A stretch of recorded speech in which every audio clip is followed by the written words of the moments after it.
블랙박스 더 오래 기억할 순 없는가? 운전자의 습관까지 기록할 순 없는가? 더 가까이 볼 순 없는가?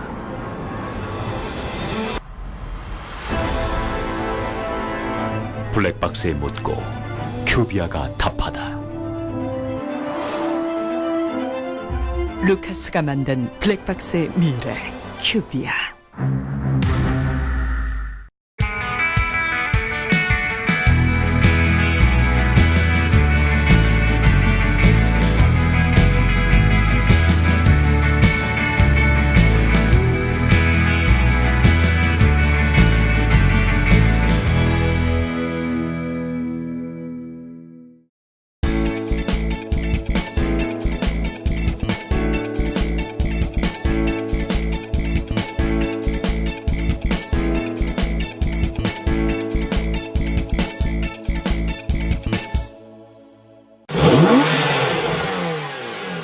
탄소 감축을 위해 노력하고 있는 기업이 있다고 합니다. 바로 탄소 감축 증명 특허 기술을 보유한 데이탐인데요. 한국, 베트남, 싱가포르 기업과 글로벌 탄소 감축 사업을 시작한다고 합니다. 자세한 내용 현장에서 확인해 보겠습니다. 지난 6월 7일 데이탐은 보유 특허 기술인 탄소 감축 증명 블록체인 시스템을 전기차 전문 회사인 필립스 전기자동차의 전기 오토바이에 적용해 공유경제 산업에 확산 보급하는 프로젝트 추진 협약을 체결했습니다. 공유경제는 2008년 로런스 레식 하버드대 교수가 처음 사용한 개념으로 시간, 공간, 재능, 물건, 정보 등을 소유하지 않고 서로 빌려 쓰는 경제활동을 일컫는 말인데요. 데이탐 이영철 대표는 이번 필립스 전기자동차와의 데이탐 프로젝트는 공유경제 기반 탄소 감축 프로젝트라고 밝혔습니다. 그 예로 전기 오토바이로 배달을 희망하는 업소에 전기 오토바이를 무상 임대하고 기존 화석연료 오토바이 대비 감축된 탄소 배출량에 대해 업소와 구매자 모두에게 보상함으로써 전기 오토바이 보급 확산은 물론 구매자의 구매 동기 증가로 온실가스 감축과 업소의 매출 증대를 동시에 기대할 수 있는 프로젝트라고 설명했습니다. 데이탐은 2007년부터 자동차 온실가스 배출량 모니터링 사업을 추진해온 기업으로서 이번 협약을 시작으로 필립스의 전기 오토바이 1000대에 PCR 시스템을 적용해 인천의 에코드라이브 국민운동본부와 함께 국내 공유경제 산업과 라오스, 필리핀, 베트남 등 동남아시아에 보급해 글로벌 온실가스 감축 시범 사업을 추진하기 위해 노력하고 있다고 합니다. 데이탐의 이영철 대표는 이렇게 확정적인 계약을 진행하는 것은 국가적으로도 의미가 있고 기후변화에 관련된 개발도상국에 대한 모델을 만든다는 게 큰 의미가 있다고 했습니다. 탄소 감축 증명을 새로운 알고리즘으로 해낸 것에 대해 남들이 시도하지 않았던 분야에 대한 자부심을 드러내는데요. 블록체인 산업이 융합되면서 앞으로도 탄소 금융 시장에 도움이 될 것이라고 말했습니다. 데이탐은 PCR, 즉 탄소 감축 증명이라는 아이디어를 도출해 4개 블록체인 기술 특허를 출원했고 이 중 3개는 다음 달에 등록이 확정됨으로써 기후변화 대응 분야에 한 획을 그을 수 있을 것으로 생각한다면서 기대를 드러냈습니다. 이영철 대표를 만나 탄소 감축 증명과 현재 진행 중인 프로젝트에 대해 자세히 알아봤습니다. 데이탐이 현재 진행 중인 프로젝트의 핵심은 무엇인가요? 데이탐은 현재 탄소 감축 증명이라고 하는 블록체인 플랫폼을 지금 개발한 회사입니다. 이 부분은 블록체인의 기본이 그 탈중앙화에서 출발을 하게 되는데 암호화폐 개념에서 탄소 배출권은 그 탈중앙화된 탈국가가 된 개념이라고 말할 수 있겠습니다. 그래서 지금 현재 디지털 화폐 전쟁 시대에 지금 우리가 살고 있는데 모든 디지털 화폐들이 화폐라는 개념에서 탄생을 하면서 숫자의 개념을 가지고 태어나지만은 화폐에 대한 진정성은 지금 가지고 있는데 상당히 부족하다고 생각을 합니다. 저희 PCR 블록체인 시스템은 탄소 감축 증명에 의해서 국제 거래 시세 기준으로 암호화폐가 생성되는 개념으로 놓고 봤을 때 기존에 나와 있는 여타의 디지털 화폐하고는 확연한 차별되는 프로젝트라고 말씀드릴 수가 있겠습니다. 탄소 감축 증명에 대한 블록체인 특허를 총 4개를 지금 출원을 한 상태입니다. 특히 이 중에서 전 세계 모든 그 13억 대의 차량들이 GPS 칩이나 모듈에 의해서 약 한 98% 이상의 신뢰도를 가지고 CO2를 정밀 모니터링할 수 있는 특허는 상당히 의미 있는 특허라고 할 수 있겠고요.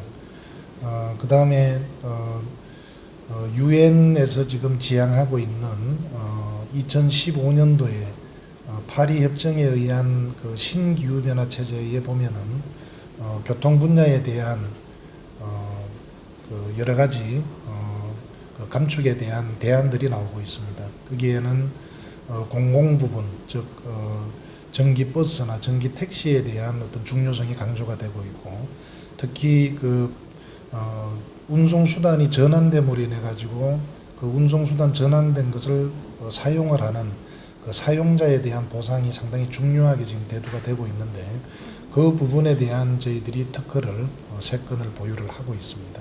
데이탐은 특허받은 탄소 감축 증명 블록체인 플랫폼을 활용해 앞으로 동남아시아와 전 세계적으로 활약하겠다고 밝혔습니다. 협약식에 참여한 베트남과 싱가포르 업체에 대한 소개와 협약 취지를 들어보겠습니다. 베트남 GBA 광김 회장은 베트남에서 3년 동안 전기차와 핀테크 등 첨단 기술 회사를 운영했고, 국가와 함께 4차 산업혁명에 따라갈 수 있도록 노력하고 있다고 소개했는데요. 그중에서 블록체인에 관한 사업에 집중하고 있으며 베트남에서 교통과 환경을 지키고 발전시키는 회사와 협력을 했다면서 데이탐과의 협력으로 앞으로의 베트남 전기자동차 시장을 발전시킬 수 있길 기대한다고 밝혔습니다. 오늘 데이탐과 협약을 맺으셨는데요. 이 협약 내용에 대해 간략한 설명 부탁드리겠습니다.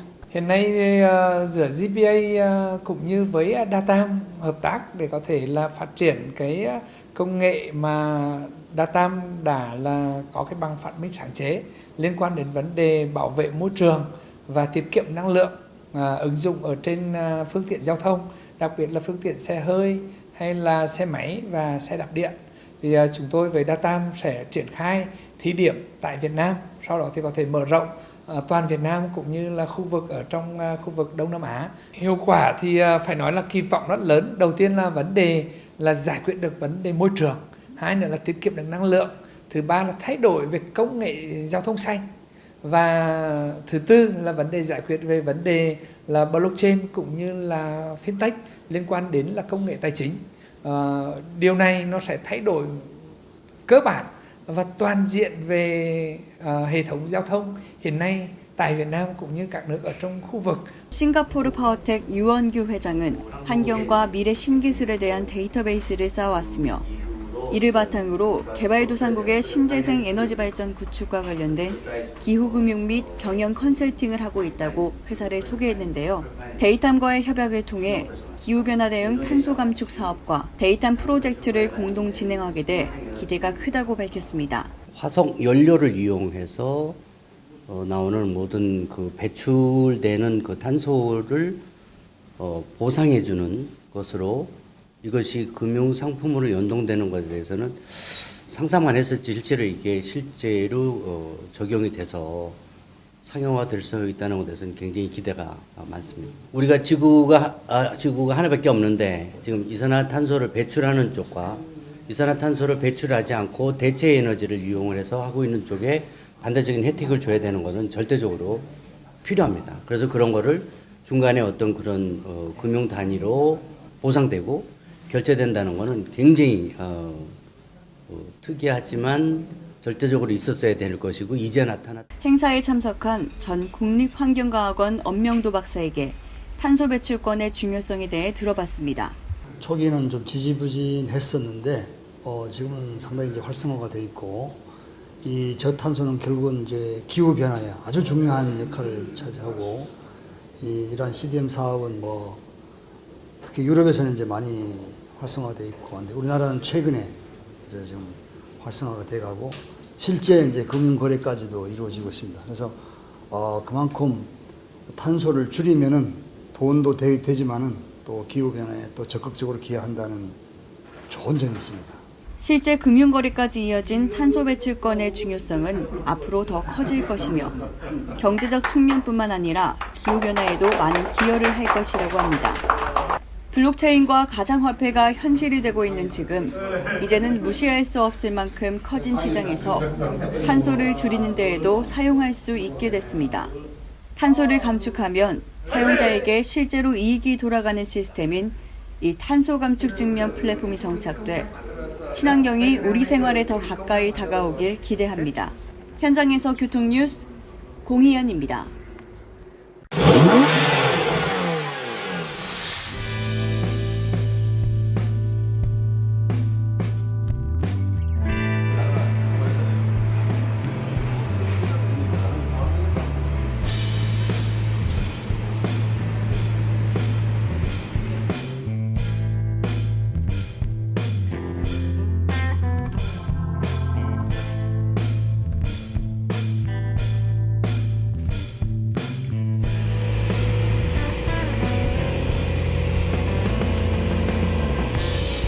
여기 색깔하고 지금 여기 색깔하고 확연히 너무 많이 차이 나지 않아요? 들어간 라인하고 나오는 라인하고 차이는 좀 있을 수 있을 거예요. 그럼 이거는 뭐고 이거는 뭐예요? 이 착색 자체가 틀리잖아요 지금. 저는 그 색깔을 가지고 보시면 아니 여기만 봐도 그냥 뭐든지 보시면 안 되네요. 저희가 이런 어떤 부분들은 저희가 뭐 녹인다 안다 이것은 저희도 검증을 해봐야 되겠죠. 근데 저는 그렇게 말씀드리는 거예요. 이게 뭐 사장님 차도 오른 차도 마찬가지겠지만 그 우리 어떤 차들이 이런 어떤 부동액에 의해서 뭐 발생되는 부분들은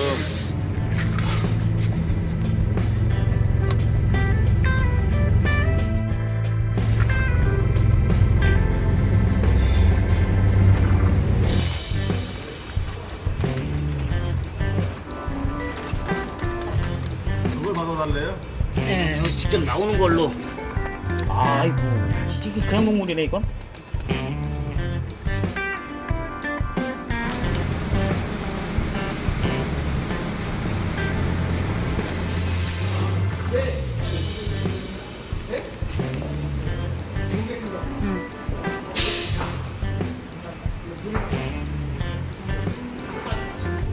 가루들이 막 떨어지거든요.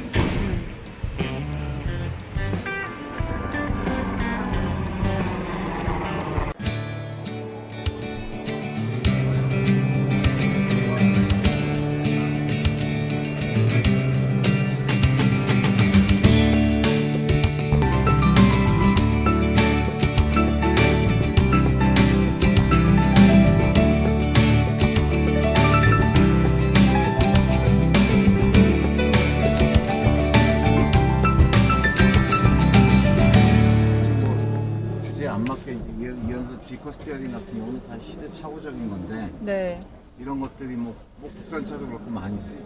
네. 특히나 얘 같은 차는 뭐 절대로 이게 필요한 게 아니에요. 아, 네. 전체적인 이 디테일을 좀 봐줬으면 하는데 네. 워낙에 가장 베이스라인에 있는 SUV 중에 베이스라인이기 때문에 네네.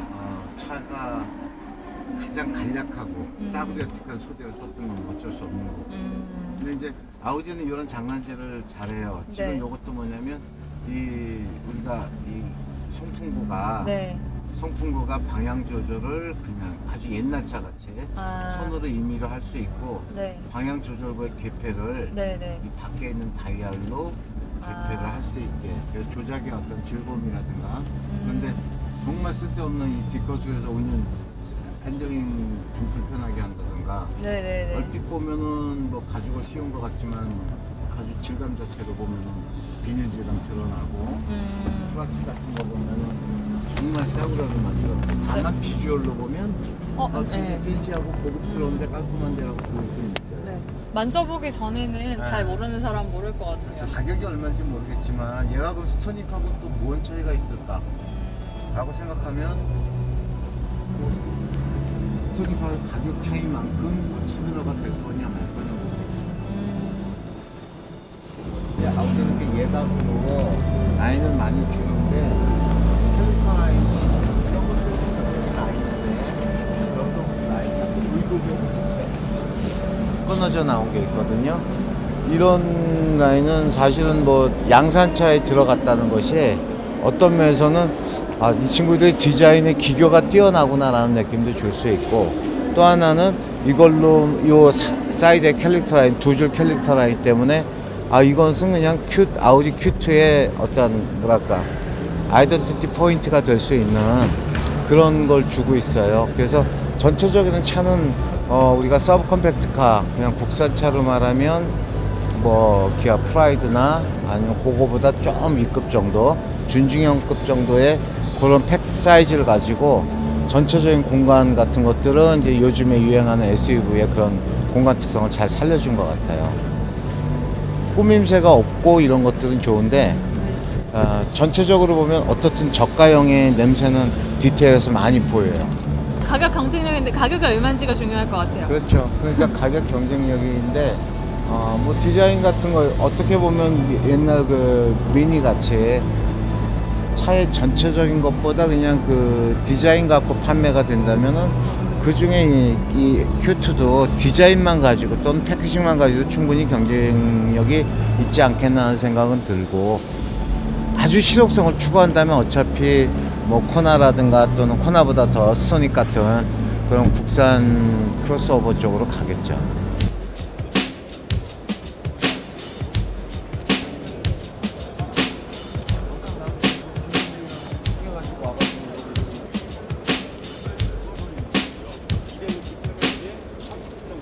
지금 인피니티 코리아 부스에 나와 있는데요. 이번에 인피니티 새 모델 나왔다고 하는데 어떻게 보고 계세요?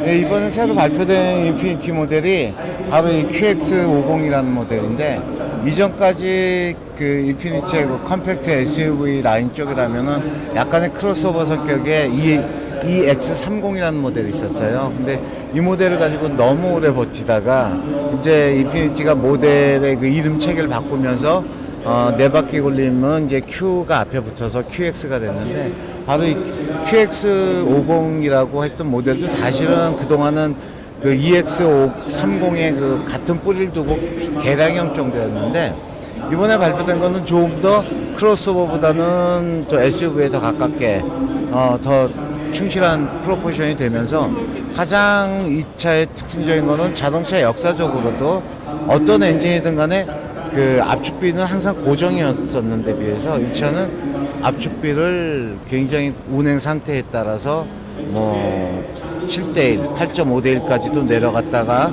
그다음에 디젤 엔진 같이 10몇 대 1까지도 고압축비를 해서 저속에서 큰 토크를 내고 고속에서는 경제성을 높일 수 있는 혁신적인 엔진 메커니즘이라고 할 수 있어요. 근데 그런 메커니즘을 쓴 엔진이 바로 이 QX50에 얹혀져 나왔거든요.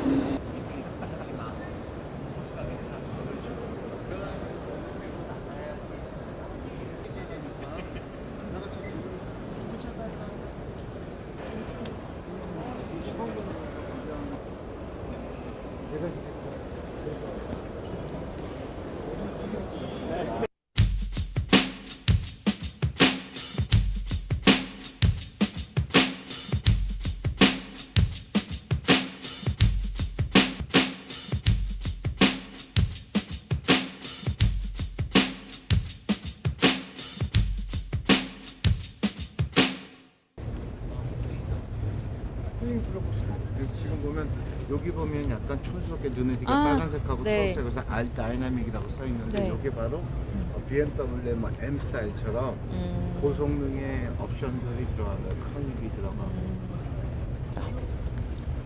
지금 보고 있는 이 차는 보시다시피 전체적인 볼륨감이 커서 큰 차 같이 보이지만 이 차는 컴팩트 SUV예요. 그러니까 세계적으로 SUV 바람이 불면서 또 점차 이제 컴팩트화 돼가고 있는데, 그 컴팩트 SUV로서 제이교에서 내놓은 모델, 얘는 이제 E-페이스라고 불려요. 근데 이 차는 제이교라는 게 워낙 고급차 브랜드긴 하지만, 그래서 또 경량화를 위해서 많은 알루미늄 파츠를 많이 썼지만, 이 차는 좀 더 대중적으로 많은 판매를 이루는 볼륨 모델로 가기 위해서 차체 자체도 그냥 스틸로, 그러니까 철제 강판을 사용을 많이 했고, 그러나 전반적인 분위기는 굉장히 고급스러운 소형 SUV를 만든 차라고 보면 돼요. 스포츠성을 갖고 있는 차기 때문에 사실은 이건 이제 뭐 이미테이션이고 뭐 덤이긴 하지만 이렇게 사이드에 에어 벤트 홀 같은 느낌이 주는 장식도 붙이게 하고, 그래서 전체적으로 보면 이 외관이 얼핏 보기에보다는 실내 공간은 사실 굉장히 타이트해요. 다만 앞에 팬더와 보닛이나 이쪽 팬더를 이렇게 부풀려서 전체적으로 차는 굉장히 커 보이고, 거기에 이제 이런 소형차에 어울리지 않게 20인치 휠을 껴서 굉장히 박력 있어 보이는 이제 그런 효과를 주고 있는데, 차는 이제 제규어가 만든 차 중에서는 다 대형이다 소형이다 보니까 또 이제 베이비 제규어라는 얘기를 해요. 그래서 그 베이비 제규어라는 그 아까 유머러스한 표현을 차에 이 그 윈드 그레스 에리어에 보면 까만 부분이 있거든요. 영국적인 유머의 표현인데, 그래서 보통 제규어하면은 이렇게 거친 표범이 이렇게 달려들고 점핑하는 리핑하는 분위기인데, 여기는 바로 아장아장 걸어가는 조그마한 그 아기 제규어의 모습을 실제로 담아놨어요. 근데 제가 보기에는 이게 차가 좀 덩치가 있다 보니까 근육량이 적은 여성의 입장에서는 조향하기가 어려울 것 같다는 느낌이 들거든요. 네, 분명히 시각적으로는 그렇고요. 옛날에 그 초창기 자동차라면 지금 이 제규어 이페이스 같이 넓은 타이어에 큰 휠을 끼운 이런 타이어라면 분명히 조향계통을 조작하는데 큰 힘이 들어갈 거예요. 그런데 이제 그것이 유압식 또는 이제 전동 모터를 이용한 그 일렉트릭 파워 스티어링 시스템이 채용된 요즘 현재에서는 보기만 그렇게 무거울 뿐이지 굉장히 편해요. 실제적으로 이 차를 개발할 당시에 제규어 개발팀에서도 감안을 한 게 가장 많은 다수의 이 오너가 누굴 것이냐. 그럼 30대 그 다음에 여성. 그렇게 이제 컨셉을 맞췄기 때문에 어떤 면에서 보면 제규어 그러면은 굉장히 좀 터프할 것 같지만 굉장히 우아한 게 또 제규어의 하나의 그 캐치프레이즈인데, 그 우아함이 있어서 어떤 면에서는 우리 김하영 기자 같은 사람한테도 잘 어울릴 수 있어요. 조수석에 있는 사람이 흔들 때를 좀 더 잡아줄 것이 없다 보니까 바로 스포츠카 같은 데서 이렇게 조수석 쪽에 사이드 글립이라고 해서 손잡이가 있어요.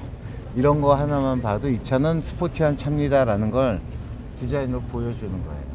그죠? 가벼운 척하고 힙합 들어야 네. 되는 거야. 실제적으로는 이 차의 전체 사이즈에 비해 아주 큰 공간은 아니지만 충분히 그 핵가족이라고 얘기하죠. 뭐 엄마, 아빠, 아이들이 있는 집안 같아서는 충분히 여행할 때 충분한 공간이 확보될 수 있을 만큼 되어 있고요. 그 다음에 이제 여기에 이거 조작하는 건 이건 그대로 돼요. 여기 선반이 네. 지금 여기랑 맞아 떨어지게 되거든요. 보면 굉장히 견고하게 만들어서 네. 결론은 이 적재 공간에서 나오는 소음이 실내에 들어가는 걸 최대한 막아줄 수 있게 네. 그렇게 고급차답게 이제 정숙성을 추구한 건 있어요.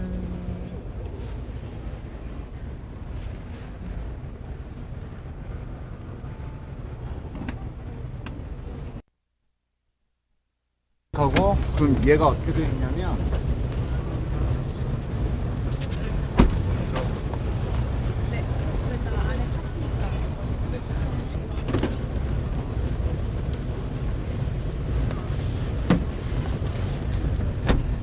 교수님 지금 어떤 차 보신 거예요? 보통 우리가 이제 제규어의 지금 이 차는 아이페이스라고, 제규어 차들이 지금 대부분 스포티한 차고 또 그다음에 주로 이제 스포츠카 내지는 세단을 중점적으로 만들었던 회사인데, 전통적으로 이제 세계적으로 SUV 붐도 일고 그다음에 또 이 환경 문제 때문에 전기차 그 바람을 타는데 그걸 다 겹친, 다시 말해서 완전히 전기차로 만들어진 크로스오버, SUV에 가까운 크로스오버 형태로 개발된 차예요.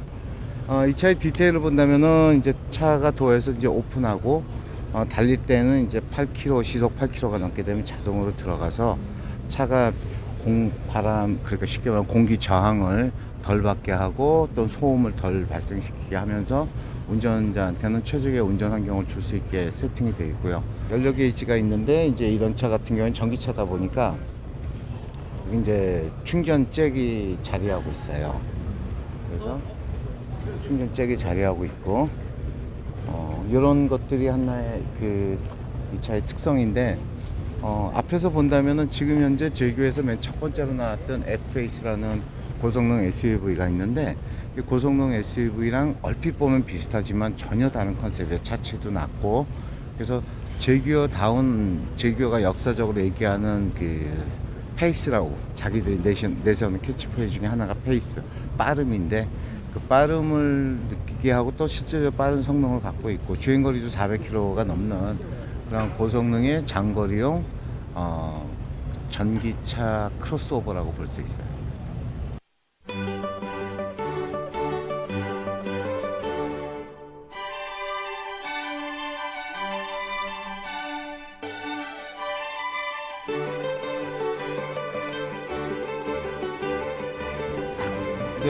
그 1930년대에는 자동차 경주에서 우승하는 게 마치 그 국가대항전 같은 개념이 있어서 독일은 그때는 이제 저먼 실버 해갖고 은색차를 주로 냈어요. 그게 아우토 우니언이 됐건 뭐 벤츠가 됐건.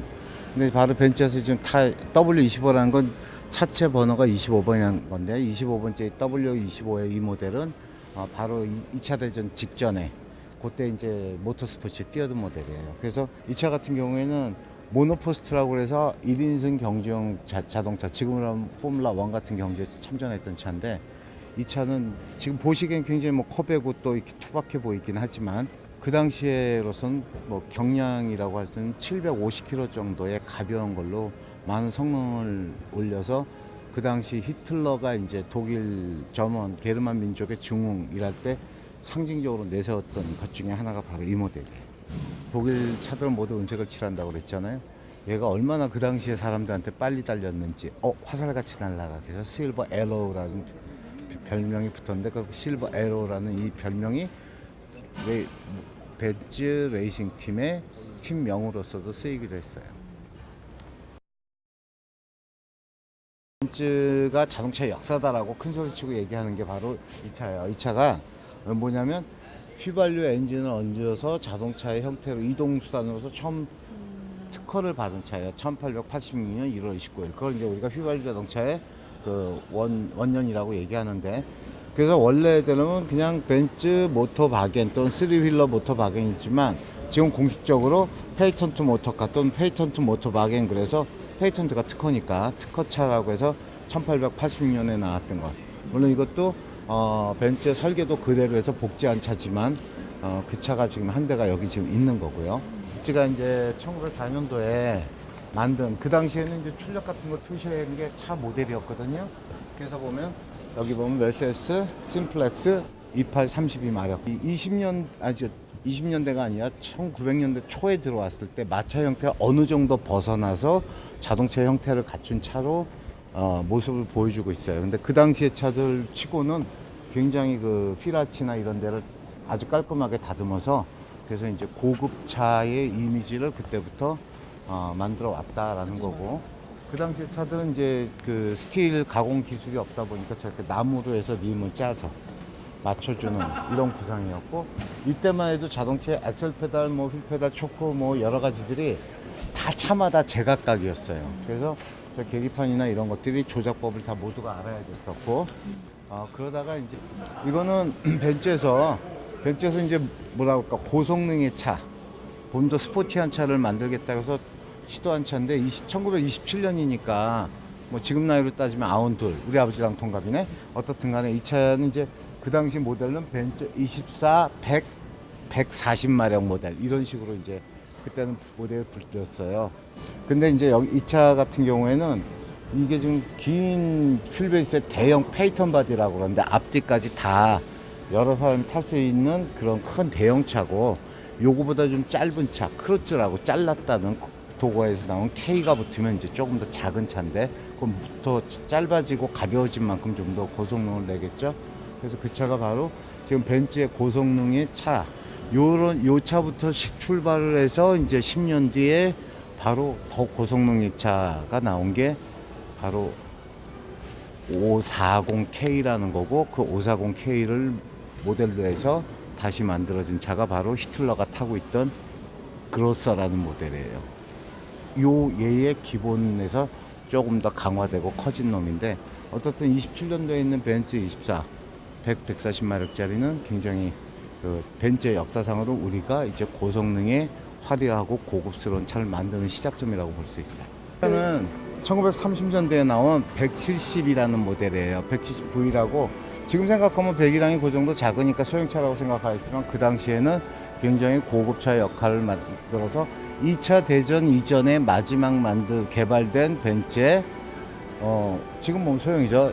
투도어 스포츠 쿠페예요. 그 다음에 이제 이 모델이에요. 이 차는 제2차 세계대전이 끝나고 나서 다시 만들어지기 시작했는데 아까 2차 대전 이전에 마지막 모델이었던 170을 좀 더 대형화시키고 엔진도 키워서 만든 220B라는 모델인데 그 중에는 이제 위에 천정을 바꿀 수 있는 까브리올레 바디예요.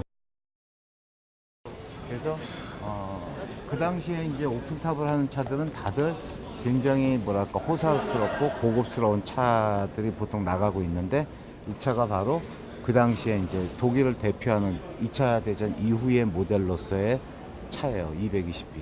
이 차가 여기서 제일 예쁜 것 같아요. 저기 가면 이제 더 예쁜 애가 하나 있는데 그래요? 아무튼 이게 벤츠에서 이제 1950년대에 모터스포츠를 나오면서 초고성능의 차를 만들었었어요. 물론 2차 대전 이전에도 고성능 모델이 있었지만 50년대에 이제 300 SL이라는 모델로 스포츠로 레이스를 다 휩쓸던 시절이 있었는데 그 모델을 이제 좀 더 그 모델을 미니어처 크게 작아지진 않았지만 그 모델의 그 디테일들을 살려서 오픈 터브로 해서 미국에 수출하기 위해서 모델을 만든 거예요. 그래서 그것이 배기량이 이제 1900cc짜리 엔진이어서 190SL이라는 명칭이 붙어 있고 이건 조금 이따 건너가서 살펴볼 300SL의 고급판 내지는 300SL의 도로용 양산 모델이라고 합니다. 그래서 바로 제가 190SL이라고 그랬는데 아까 레이싱 모델에 SL이라는 게 있었잖아요. 그 SL은 원래 그 독어로는 스포츠 라이트, 그러니까 영어로 하면 스포츠 라이트, 경량 스포츠카라는 건데 저놈이 굉장히 큰 인기가 있었어요. 양산형이. 그래서 이걸 좀 더 성능을 좀 높이자. 그래서 만든 것이 그 다음 모델로 나온 게 바로 이 280 SL이에요. 2800cc짜리 6기통 엔진을 얹고서 차를 만들었는데 이 차가 지금은 텁이 없어서 텁이 있으면은 정면에서 바라보면 넓고 좁아지면서 3단으로 이렇게 보였기 때문에 야 이게 꼭 마치 탑 같다라고 해서 얘의 별칭은 파고다예요. 참고로 하자면 이 차부터 어떤 개념이 들어갔냐면 충돌하면은 완충시킬 수 있는 그런 그 크럼플 존이 처음으로 쓰여서 이때부터 이제 벤츠 SL은 굉장히 단단한 안전한 차다라는 이 이미지를 쌓아왔던 게 이게 첫 모델이에요. 파고다가.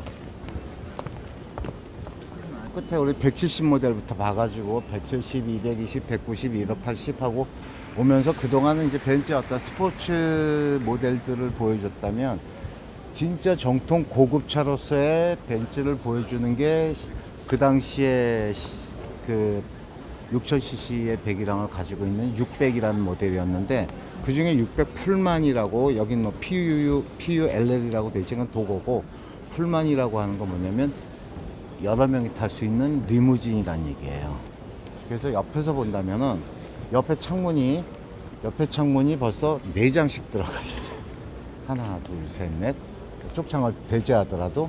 그래서 우리가 이미 이게 지금 이 모델 나온 게 자체가 70년대지만 전동식으로 운전석과 뒷좌석에 디바이더라고 그러는데 유리로 간마기가 쳐지고 보조석까지 있어서 VIP용으로 세계 국가 원수들이 많이 타던 차예요. 이게 바로 600 풀만이고 이 차가 그 당시에 70년대에는 뭐 웬만한 나라의 국가 원수들, 잘 사는 나라의 국가 원수들 한 대쯤씩은 갖고 있었던 그런 아주 최고급 차예요. 그러니까 벤츠의 역사적으로 가장 최초의 차부터 시작해서 그 다음에 이제 큰 대형 차들, 그 다음에 좀 더 소형화되면서 이제 스포티한 성격도 갖고 있으면서 또 다시 가장 웅장한 차까지 이렇게 벤츠의 역사를 여기서 지금 보여주고 있어요.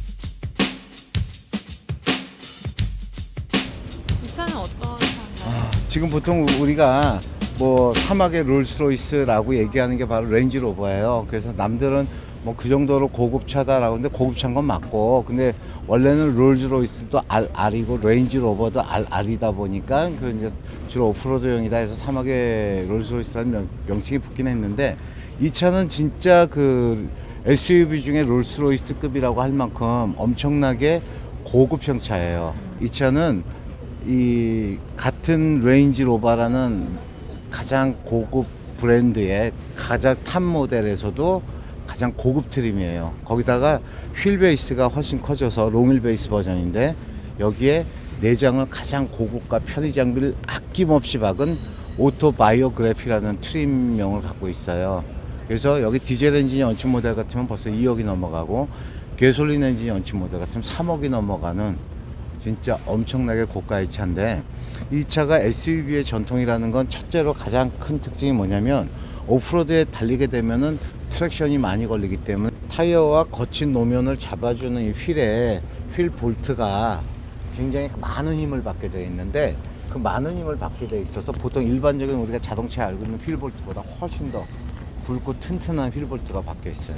휠 볼트만 보면 거의 화물차급의 그런 휠 볼트가 박혀 있고, 도어를 열게 되면은 보통 오프로드 차들은 물이 많이 들이치고 이런 데를 가야 되기 때문에 도어가 여기서 끊겨 있으면 그 틈새로 물이 들어가거든요. 그래서 레인지로버는 바로 이 아래까지 다 카바를, 사이드를 풀 카바 해줘요. 카멜의 가죽을부터 시작해서 모든 것들이 수공으로 스티치까지 다 들어가 있는 최고급, 그냥 단순히 승용차에서 얘기하는 벤츠급이 아니고, 승용차로 굳이 얘기한다면 그 마이바흐급, 이런 식의 고급을 추구한 거예요. 그래서 이 차의 실내를 자세히 살펴보면 모든 것들이, 보통은 이제 대부분 저렇게 메탈 컬러로 이제 액센트를 줄 때 보면 그 컬러를 다 금속 소재를 쓰는데 비해서 여기는 지금 거칠게 스크래치를 줘가지고 금속과 그 우드의 그 감각을 같이 살려주는 그런 사이드의 장식 같은 게 들어가고, 뒷좌석의 문제인데, 뒷좌석 같은 경우에는 거의 항공기의 1등석하고 똑같아요. 바로 렉서부터까지 다 달려있고, 굉장히 쾌적한 데다 뒷좌석 전용 모니터까지 풀로 들어가 있고, 넓은 그 오프닝 에리어를 갖고 있는 썬루프를 장착하고 있어서 뒷좌석에 탄 사람도 충분한 채광성을 받을 수 있는 구성이에요. 오프로드에 함부로 갈 수 없을 만큼, 어떤 면에서는 2억, 3억짜리 차를 가지고 험한 진흙탕길을 갈 수 있을 만큼 여유로운 사람이 탈 수 있는 차인지도 몰라요. 자, 고급 그 SUV의 가장 큰 특징 중에 하나가 뭐냐면, 뒷좌석이 보통 이제 크램셀이라고 조개 껍질 열고 닫히는 것 같이 위아래로 열리는, 다시 말해서 제작비가 많이 들어가는 구조를 갖고 있어요. 그래서 지금 보면은 지금 위쪽에 열리고 나면 아래쪽에 아직까지 높은 높이가 있죠.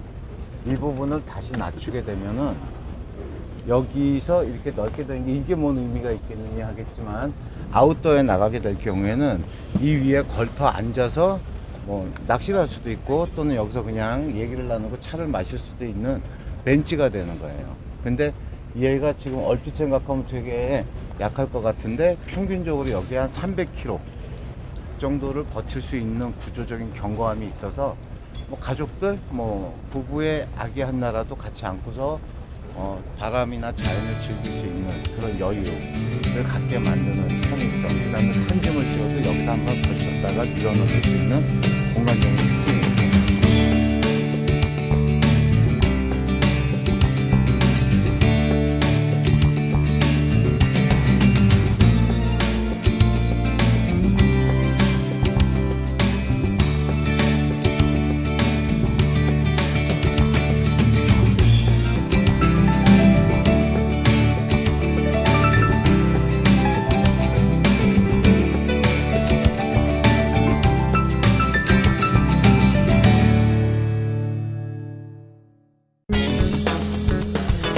교통뉴스 6월 넷째 주 퀴즈입니다. 주간뉴스 327회에서 2008년 로런스 레식 하버드대 교수가 처음 사용한 개념으로 시간, 공간, 재능, 물건, 정보 등을 소유하지 않고 서로 빌려 쓰는 경제활동을 일컫는 말은 무엇일까요? 정답 아시는 분은 카티비뉴스.com 퀴즈 메뉴에 올려주시기 바랍니다. 당첨 시청자께는 카렉스 자동차 케미컬 세트 상품을 보내드립니다. 지난주 당첨은 경기도 성남시 박효선 씨입니다. 시청자 여러분의 많은 참여 부탁드립니다.